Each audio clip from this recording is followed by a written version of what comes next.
누가복음 강의 43번째 시간입니다. 하나님 나라의 겸손이란 주제로 함께 말씀을 나누도록 하겠습니다. 누가복음에 보면은 안식일의 논쟁이 3번 나오는데요. 처음에는 6장 말씀에서 첫 번째 안식일에 대한 논쟁이 나옵니다. 예수님께서 오른손 마른 사람의 병을 고쳐주시는 것을 안식일에 했고요.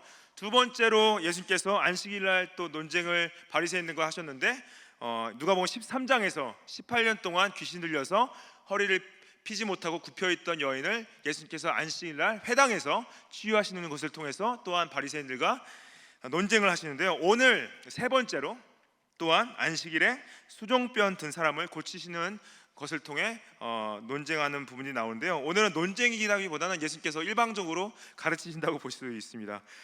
누가복음 14장 1절 말씀 보시면은 안식일에 예수께서 한 바리새인 지도자의 집에 떡 잡수시러 들어가시니 그들이 엿보고 있더라. 주의 앞에 수종병 든 한 사람이 있는지라. 그래서 안식일에 하면은 이제 날이 월요일부터 뭐 주중이 아니라 단시 이제 유대인들의 안식일은 금요일 저녁부터 토요일 저녁까지긴 했지만은 안식일에 예수님께서 식사를 하러 가셨어요. 근데 한 바리새인 지도자의 집에 가셨다 합니다. 그래서 이 바리새인이 지도자라는데 어떤 위치의 지도자인지 설명 안 나오지만은 지도자라 했을 때는 바리새인들 중에서 영향을 많이 끼치고 능력이 있는 어떤 사람으로 바리새인 지도자로 표현이 된 거겠죠.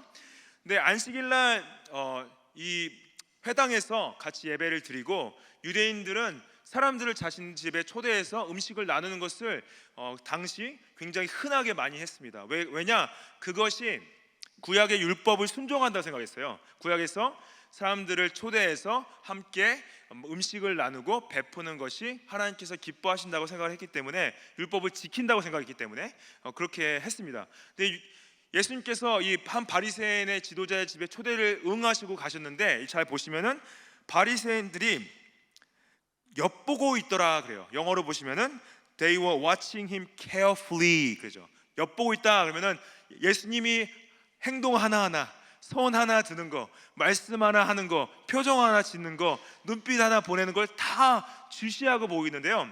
엿보고 있다는 이 헬러 원어의 뜻을 보면은 악의를 가지고 음흉하게 다른 사람의 행동을 살피는 자세라는 문자적인 의미를 담고 있습니다.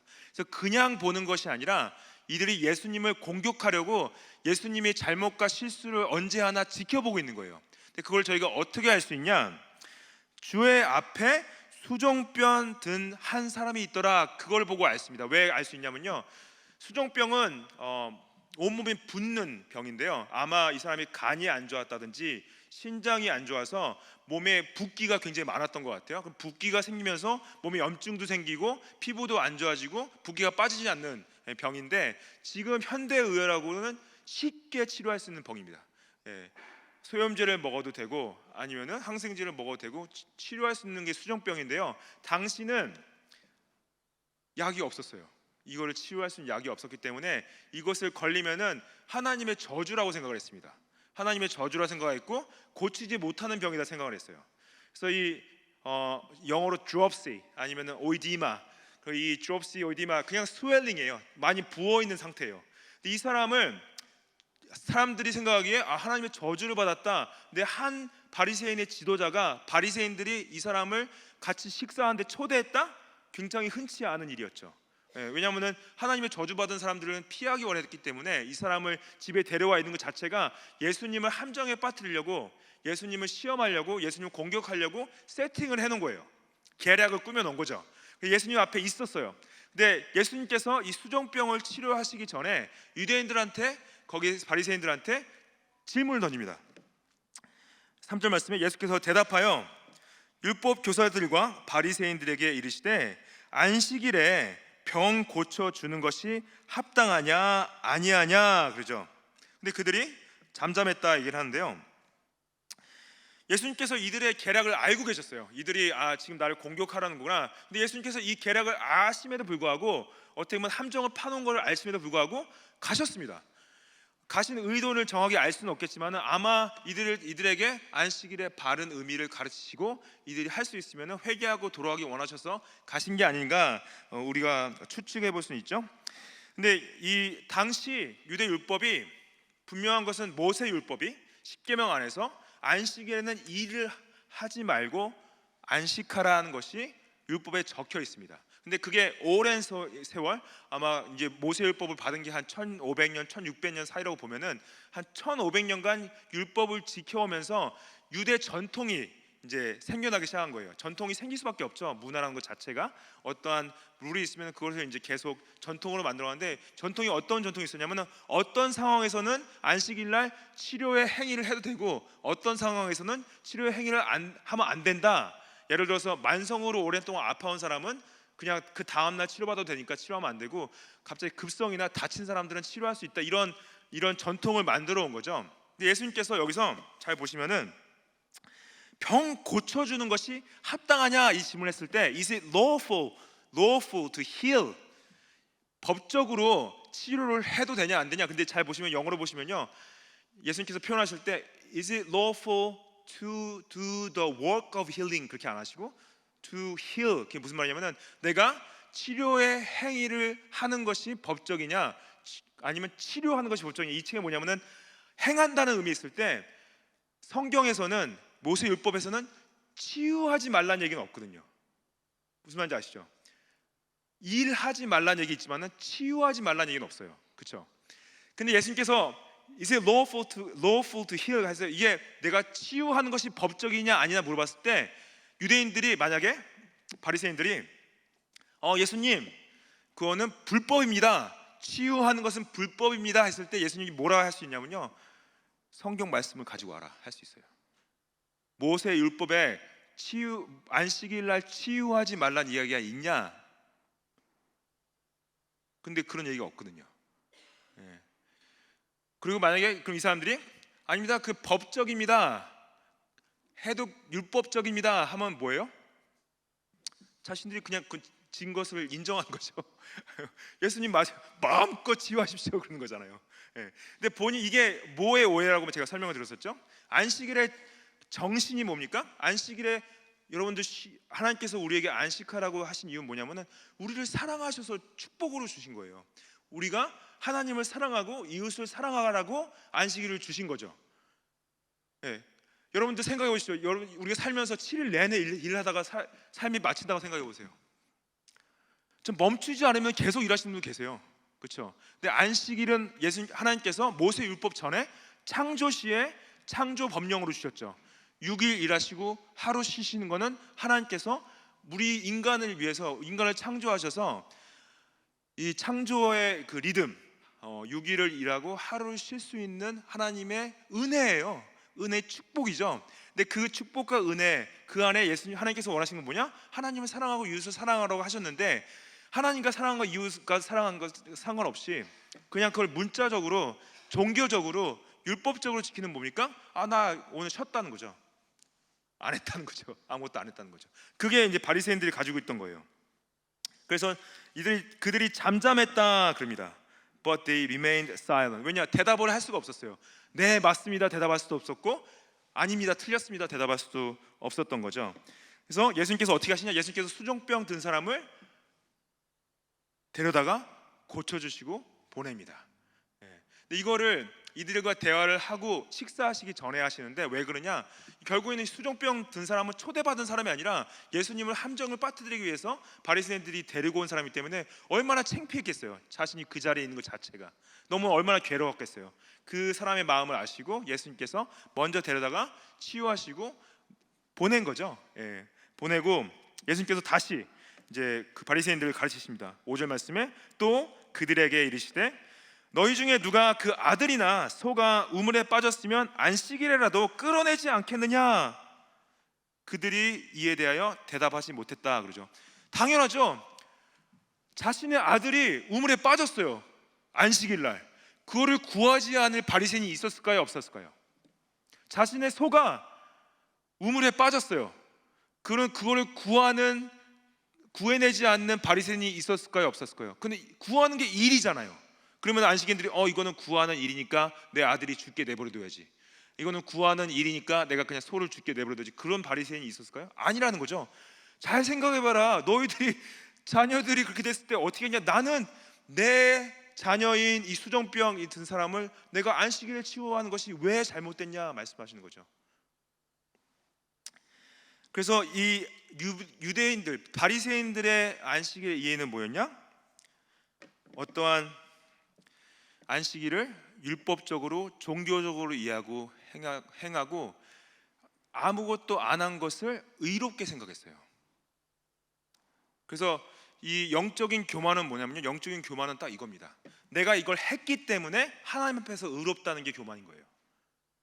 하나님, 내가 주일날 교회 왔습니다. 교회 와서 예배 드렸습니다. 하나님, 내가 하나님께 헌금했습니다. 하나님, 내가 교회에서 열심히 섬겼습니다. 하나님, 내가 일주일 내내 착하게 잘 살았습니다. 하나님, 내가 다른 사람보다 많은 괜찮게 살았습니다.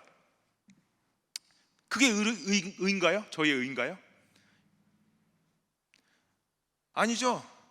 바리새인들은 그 의로 생각했던 거예요. 율법을 하나님께서 주셨을 때 바리새인들에게 왜 주셨나요? 애굽에서 구원을 하시고 구원의 은혜로 하나님 나라의 백성으로 어떻게 살아갈지 보여주신 거예요. 그 율법을 딱 봤을 때 나는 이걸 다 지킬 수 있다 생각하는 사람은 아무도 없습니다.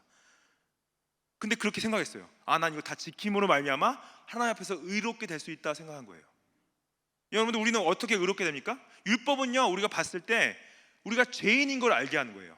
난 죄인이구나. 근데 내가 어떻게 의롭게 될 수 있냐?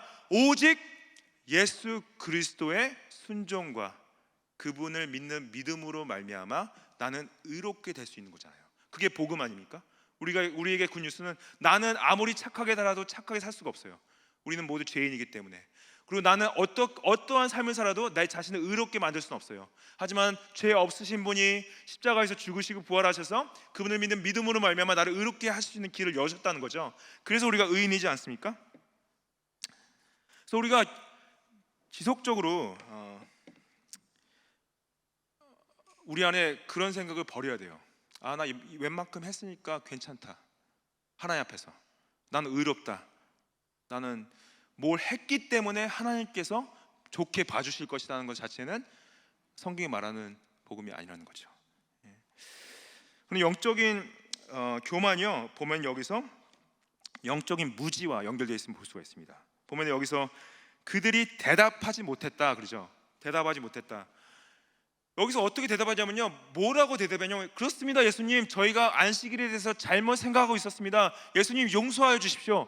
예수님, 그렇습니다, 나는 안식일을 지킴으로 말미암아 의롭게 되는 것이 아니라 예수님을 따르고 예수님을 믿는 믿음으로 말미암아 의롭게 됐습니다. 용서하여 주십시오. 그게 반응인데, 반응하지 않았다는 건 뭐냐? 대답하지 않았다는 건 뭐냐? They will remain silent. They could not reply. 근데 가만히 있는 것 자체가 문제가 뭐냐면요, 똑같은 거예요.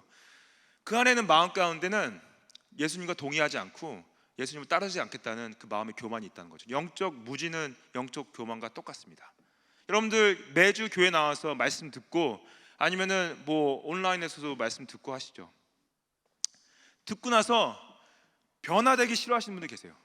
삶이 바뀌어지기 싫어하시는 분들 계시고 예수님을 따라가는 것을 계속 무시하고 따라가지 않는 분들이 계십니다. 그것도 바리새인이 범한 번제와 같을 수 있다는 거죠.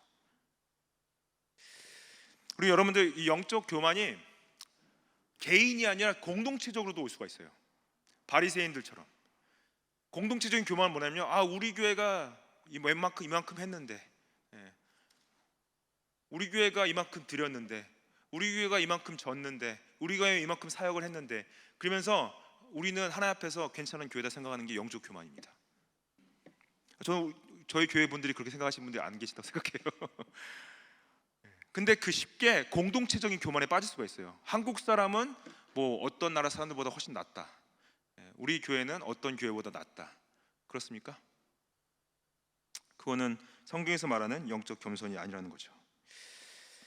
예수님께서 이제 이들에게 비유로서 이 겸손을 또 설명을 하시는데, 비유로 설명하시는 이유는 뭐냐면, 딱 앉으셨어요. 이제 식사를 앉으려고 앉으셨는데 말도 안 되는 진짜 이상한 광경이 벌어지는 거예요. 이상한 광경보다 예수님이 이미 아시고 계시지만은 정말로 어떤 광경이냐면요, 이제 자리가 있어요. 집에 초대를 하면은 이제 앉는 자리가 있는데, 당시 초대받은 사람들이 자리가 지정되어 있지 않았습니다. 번호가 있는 것도 아니었고 이름이 써 있는 것도 아니었어요. 근데 각자가 알아서 본인의 위치를 알아가지고 앉아야 되는데, 주인과 가까이 앉을수록 중요한 위치, 명예로운 위치, 그 다음에 높은 상석이고요. 주인과 멀게 앉을수록 말석이고 좀 별로 위치가 없는 사람들이 이제 앉는 거였어요. 그거를 이제 그런 문화가 있었는데, 예수님이 딱 앉아서 보시는데 주인 상석 옆에 사람들이 막 몰려 있는 거예요. 그래서 막 내가 앉을 거야 막 그러고 있는 거 보시는 거죠. 그 얼마나 웃기셨겠어요. 진짜 가관이다 하셨겠죠. 예, 가관이다 하셨겠죠. 근데 예수님께서 그 모습을 보시면서 이제 비유로 또 말씀을 하시는 거예요. 7절 말씀에 청함을 받은 사람들이 높은 자리 택함을 보시고 그들에게 비유로 말씀하여 이르시되, 내가 누구에게나 혼인잔치에 청함을 받았을 때 높은 자리에 앉지 말라. 그렇지 않으면 너보다 더 높은 사람이 청함을 받은 경우에 너와 그를 청한 자가 와서 너더러 이 사람에게 자리를 내주라 하리니 그때 내가 부끄러워 끝자리로 가게 되리라 그러시죠. 그래서 당시 혼인잔치는 유대인들이 가지고 있는 가장 전통적이고 가장 격식 높은 것 중에 하나였는데, 당시 혼인잔치도 이름을 다 적어놨으면 편했을 텐데 이름을 적어놓지 않았던 거죠. 그리고 또 번호를 적어놓지 않고, 우리가 이제 어떤 이제 결혼 피로연에 가면은 요즘에는 이제 테이블에다가 다 세팅을 해놓고 이름을 다 적어놓죠. 어디 앉으라고 이제 적어놓고 하는데, 당시는 그런 게 없던 거예요. 이름을 적어놓거나 번호를 적어놓거나. 근데 이제 예수님께서 말씀하신 거 보면은, 가자마자 만약에 자신이 높은 위치라고 생각하고 높은 위치에 앉아 있는데 주인이 와서, 혼인잔치의 주인이 와서 당신은 좀 다른 사람들이 더 중요한 분들이 왔으니까 밑으로 내려가십시오 하면 얼마나 창피하겠니 말씀하시는 거죠. 그래서 10절 말씀에 청함을 받았을 때 차라리 가서 끝자리에 앉으라. 그러면 너를 청한 자가 와서 너더러 버치어 올라 앉으라 하리니 그때야 함께 앉은 모든 사람 앞에서 영광이 있으리라. 예수님께서 말씀하신 건 뭐가 겸손이고 뭐가 지혜냐면은, 잘 봐라, 만약에 끝자리에 앉아 있으면은 올라갈 수 있는 가능성이 있다는 거죠. 예. 주인이 왔을 때 버치어 했을 때는 그냥 친구를 말하는 것이 아니라 존중하는 사람이요, 귀한 사람이요 하는 거예요. 그래서 여기가 당신 자리가 아닙니다, 좀 더 올라가십시오 하면은 사람들이 봤을 때 와, 저 사람은 굉장히 겸손한 사람이다 말할 수 있다는 거죠. 근데 당시 결국에는 이 유대인들이 가지고 있던 게 뭐냐면은, 사람들의 인정받기 원했어요. 사람들에게 존중받기 원했어요. 그래서 이런 상석에 가는 것을 원했다는 거죠. 예수님께서 이 사람들에게 역설적인 가르침을 말씀하시죠. 11절 말씀에 무릇 자기를 높이는 자는 낮아지고 자기를 낮추는 자는 높아지리라. 이 겸손에 대한 말씀, 낮아질 때 높아진다는 말씀은 성경 전체에 겸손에 대한 주제에 연결이 되어 있습니다. 특히 잠언 말씀 18장 12절 말씀 보시면은 사람의 마음의 교만은 멸망의 선봉이요 겸손은 존귀의 길잡이니라. 저희 어머니께서, 제가 정말 어렸을 때부터 석훈아 겸손해야 돼, 교만하면 망해, 이 말씀 가지고 맨 반복적으로 많이 말씀하셨어요. 겸손해야 된다. 제가 이제 많이 교만해 보이셨나 봐요. 그래서 겸손해야지, 겸손해야지 성공한다. 근데 이거는 꼭 기독교 진리가 아니더라도 세상 사람들이 다 겸손한 사람을 좋아하죠. 겸손한 사람을 좋아하는데, 여러분들, 우리가 바리새인들이 우리가 살아갈 때 명예나 인식, 존중 받는 것 자체가 잘못된 건 아니다. 뭐냐면은 하나님 앞에서 인정받고 하나님 앞에서 존중받는 것을 위해 사는 것 자체가 잘못된 건 아니에요. 뭐가 잘못됐냐면은 사람들 앞에서 인정받고 사람들 앞에서 존중받기 위해서 하는 것이 겸손하지 않고 교만한 것이라고 말씀하시는 겁니다. 근데 여러분들, 우리가 안 그러고 싶지만은 교회라는 공동체 안에 들어왔을 때 이런 경우가 많이 있어요. 교회에서 진짜 열심히 섬겼어, 내가 정말 많이 했어, 사람들이 다 봤어. 근데 알아주질 않아, 인정해주지 않아. 내가 이걸 했는데 왜 사람들이 아무 말도 안 하고 있지? 그러면 괴롭다. 그럼 질문해 봐야죠. 내가 이거를 하나님 앞에서 했냐? 사람 앞에서 했냐? 질문해 봐야죠. 근데 시험 들어요. 사람들이 인정해 주지 않으면, 아, 목사가 이거를 모르고 지나가네? 한마디도 안 하고 그냥 지나가 버리네? 시험 들어요. 사람들이 내가 이만큼 했는데 안 알아주지? 아, 그냥 다른 교회로 옮겨야 되겠다. 굉장히 흔한 일입니다. 영적인 겸손, 하나님 나라의 백성의 겸손은 무엇이냐? 사람들에게 인정받는 것이 아니라요, 하나님께 인정받는 거예요. 그리고 사람들이 나를 인정해 주지 않고 사람들이 나를 존중해 주지 않는다 할지라도 내가 하나님 앞에서 기쁨으로 보이지 않는 곳에서 섬길 수 있는 것이 진정한 겸손이라고 말씀하시는 거죠. 저도 죄인이라요, 여러분들에게 인정받고 싶습니다. 여러분들에게 존중받고 싶습니다. 근데 만약에 그게 저의 목회의 목적이면은 제가 회개해야죠. 잘못된 거죠. 제가 여기 서 있는 것이 여러분들에게 인정받기 위해 서 있다면은 하나님 앞에서 제가 회개하고 돌아서서 바른 길로 가야 되는 거죠. 그리고 우리 기독교의 우리 그리스도인들의 겸손의 가장 큰 원리는 무엇이냐? 예수님의 겸손이에요. 예수님의 겸손, 예수님의 낮아지심. 예수님의 겸손은 뭡니까? 빌립보서 2장 5절 말씀에 너희 안에 이 마음을 품으라. 곧 그리스도 예수의 마음이니 그는 근본 하나님의 본체시나 하나님과 동등됨을 취할 것을 여기지 아니하시고. 그렇죠? 사도 바울이 그리스도인들에게 이 마음을 품어야 돼. 어떤 마음이냐면은 예수님의 마음인데, 예수님의 마음은 무엇이었냐? 예수님께서 이 땅에 내려오시기 전에 하나님과 동등된 위치에 있었는데 동등된 위치에 있을 것을 포기하시고 취하지 아니하시고 내려오셨다. 7절 말씀에 오히려 자기를 비워 종의 형체를 가지사 사람들과 같이 되셨다. 사람의 모양으로 나타나사 자기를 낮추시고 죽기까지 복종하셨으니 곧 십자가에 죽으심이라. 그러는 거죠. 예수님께서 자신을 비우셔서 인간의 몸을 입고 종의 형체를 가지셨다는 건 뭐냐면, 종의 형체를 가지셨다는 것은 예수님께서 오신 것이 우리 앞에서 군림하러 오신 것이 아니라 우리를 섬기러 오신 왕이라는 거예요. Servant King. 세상의 왕들은 우리가 위리 위에 군림하고 권력을 가지고 사람들을 억압하고 좌지우지하고 넘어뜨리려고 하는 가운데 예수님은 어떤 왕이시냐? 오셔서 자신의 백성들을 섬기시러 오신 것이, 어디까지 섬기시러 오셨냐? 십자가에서 죽기까지 섬기셨다는 거죠. 자신의 목숨을 내주기까지 겸손하셨다는 거예요. 그것이 그리스도인들의 겸손입니다. 그리스도인들의 섬김의 원리입니다. 예수님께서 이 부분에 이 사건의 일단락에 마치시면서 이 집 주인에게 따로 말씀을 하세요. 12절 말씀에 또 자기를 청한 자에게 이르시되 내가 점심이나 저녁이나 베풀거든 벗이나 형제나 친척이나 부한 이웃을 청하지 말라. 두렵건대 그 사람들이 너를 도로 청하여 내게 갚음이 될까 하노라. 이 말씀이 좀 이상하게 보일 수 있습니다. 왜 형제를 초대하는 게 왜 초대하지 말라고 그러시지?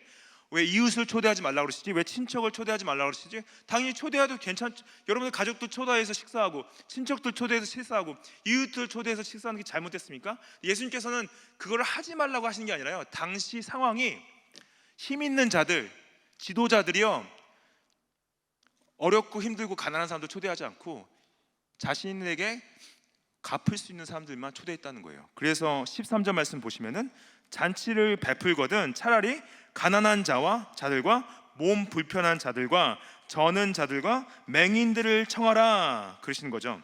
그래서 앞에 네 부류의 사람들, brothers, relatives, neighbors, 그리고 friends, 네 그룹의 사람들이 있었죠. 그 다음에 여기서는 the lame, the poor, the crippled and blind, 이 네 그룹의 사람을 대조하시면서 누구를 초대하냐는 거예요. 하나님 나라의 잔치에 누구를 초대해야 되냐면은 자신이 갚을 능력이 없는 사람을 초대해야 된다. 그럼 이건 누구를 섬기는 것이 진정한 겸손인가? 자신보다 힘이 없는 사람을 섬기는 것이 진정한 겸손이라는 거예요.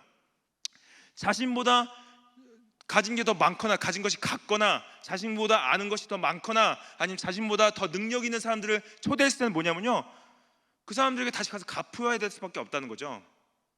여러분들 우리나라 문화 가운데 뭐죠? 결혼식에 갔을 때 주는 거? 축의금, 축의금이 있죠. 그럼 여러분들 그런 생각하죠. 내가 이번에 이만큼 받았으니까 다음에 이만큼 돌려줘야지. 그런 생각들 다 하시죠. 그 우리나라 문화 가운데 있지 않습니까? 그게 이게 이제 그래서 제가 우리 항상 생각하죠. 이만큼 받았는데 내가 이만큼 돌려줘야 되는데 그 생각을 항상 하게 돼 있어요. 근데 예수님께서 무슨 말씀하시냐면은 돌려줄 능력이 없는 사람한테 주라는 거예요. 그렇죠? 그래서 우리의 섬김은 누구냐? 나보다 가진 것이 없는 사람, 나보다 아는 것이 없는 사람, 나보다 힘든 상황에 있는 사람을 섬기는 것이 진정한 그리스도인들의 겸손이다 말씀을 하시는 거죠. 근데 여러분들 그리스도의 겸손은 비굴함은 아닙니다.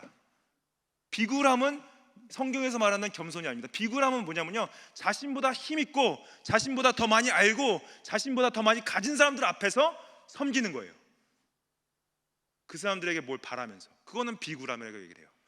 성경이 말하는 겸손은 뭐냐면은 나보다 없고 나보다 모르고 나보다 힘들고 나도 힘들고 나도 없고 나도 모르지만은 더 힘들고 더 어렵고 더 없는 사람들을 섬기는 것이 겸손이다. 그래서 빌립보서 2장 3절 말씀에 이렇게 말씀하십니다. 아무 일에든지 다툼이나 허용으로 하지 말고 오직 겸손한 마음으로 각각 자기보다 남을 낮게 여기고 but in humility count others more significant than yourselves. 다른 사람을 더 중요하게 생각해라. 다른 사람을 더 의미 있게 생각해라. 다른 사람을 더 낮게 생각해라. 다른 사람을 더 높게 생각했을 때 나보다 이미 높은 사람을 높게 여기는 것이 아니라 나보다 이미 더 가진 사람을 더 가지게 만드는 것이 아니라 나보다 없고 가진 것이 없고 모르고 힘들고 약한 사람들을 섬기라는 거죠. 가족에서도 마찬가지입니다. 여러분들 남편이 해야 될 일 있고 아내가 해야 될 일 있죠. 남자들이 더 힘이 세고 그러면은 무거운 거는 남자들이 들어야죠. 그리고 또 쓰레기통은 남자들이 치워야죠. 청소기는 남자가 돌려야죠. 여자분들은 어떻게 합니까? 남자분들이 좀 부족하고 참 모자라니까 도와줘야죠. 잘 모르니까. 죄송합니다. 이게 되게 심각한 얘기가 아니었는데 다들 너무 심각하게 받아요. 심각하게 서로 도와야 된다는 거죠. 우리가 아이들을 도와야죠. 아이들이 저희가 교회가요. 아니 우리 삶이요. 보면은 4절 말씀에 각각 자기 일을 돌볼 뿐더러 말하잖아요. 각각 자기 일을 돌볼 뿐더러. Each of you look not only to your own interest. 우리가요, 우리만을 위해 살기가 굉장히 쉽습니다. 나 자신이요, 나 자신만을 위해 살기가 굉장히 쉽고 내 자신이 내 가족만을 위해 살기가 정말 좋습니다. 내 자신과 내 가족을 위해 최선을 다해 살 수 있어요. 근데 남을 위해 산다? 어렵습니다. 교회도요, 우리 교회만을 위해서 뭘 한다? 그럼 잘할 수 있어요. 근데 남의 교회를 위해 한다? 교회 밖에 있는 사람들 위해서 뭘 한다? 그러면은 굉장히 어렵고 힘들 수 있습니다. 저는요, 교회의 부흥은요, 결국에는 교회에 얼마만큼 남을 섬기는 사람이 많냐, 부흥의 척도가 있다고 생각이 들어요. 왜냐면요, 아무리 많은 숫자가 모여도 그 누구도 섬기고 있지 않다면은 그거는 진정한 부흥이 아닌 거죠. 멜번 서부교회 여러분들 진정한 하나님 앞에 부흥을 하시길 축복합니다.